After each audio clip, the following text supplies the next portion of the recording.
Hello everyone and welcome in Dying Light the Beast game. In today's tutorial I'm gonna show you how to activate the lens flare in this game, so stay with me and enjoy watching this short tutorial.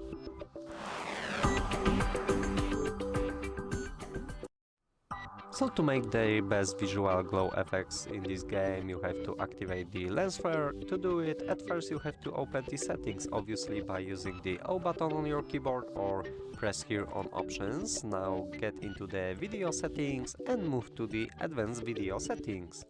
Now the third option will be a lens flare. You can see it here, it simulates the reflection of light through the camera lenses. I mean this little effect over here. This is clearly visible while you're playing this game during a day, and let me tell you, this is a very beautiful option, such as a light streak, glow, etc. All of the settings that makes your visual effects better, it is worth to activate, obviously if your PC is good enough for it. That will be all for this video, hope you like it. Enjoy watching more videos from the Dying Light the Beast game on our YouTube channel and leave the subscription. Thank you, goodbye.